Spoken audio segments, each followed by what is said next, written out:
Well, joining me now is someone who's been billed as America's first Muslim country and western star. He says his music is a product of the combination of his Islamic values and his passion for country music. He's from Oklahoma, he's Kareem Salama.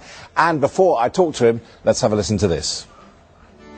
Don't you ever wonder what might be if you live life free? Don't you ever wonder what it's like to fly off the high dive? Don't you think the dreams in you are meant to ever come true? Don't you know that hope's the slaves till you free them and see them through?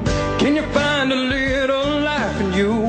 Make your days and nights worth living. I swear there's more for Well, that was Kareem Salama. Welcome to you indeed. Thank you. It is still a concept. I guess people have difficulty getting their head around that Islam and country and western do seem very far apart. Well, I mean, Islam is my religion, but culturally, I'm an Okie, I'm a Texan, and you know, country music is a big part of the culture there. It is the music that people listen to. Some of the best country music artists come out of Oklahoma. You've got Garth Brooks, Reba McEntire, Toby Keith.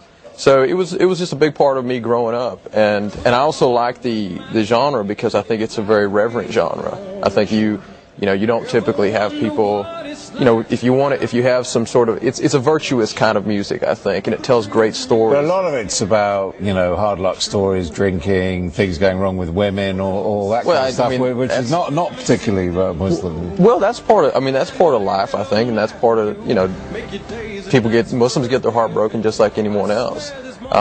So I think those stories are great. They're human stories, and I think a lot of people perceive Islam as this foreign thing that has no relationship to, it's been sort of with all the terrorist attacks and things like that.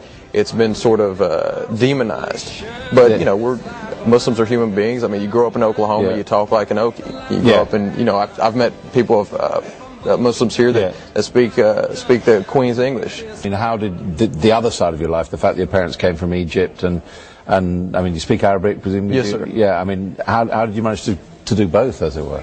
Well, a lot of people think they conflict, and I don't think that they do.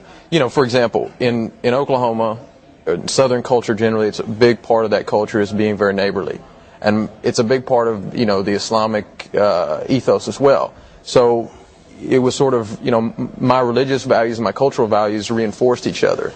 So I think that my parents were very, very open with people. My mother was in every kind of book club and every kind of club you can imagine. So we had lots of friends with the neighbors and things like that. So we felt right at home.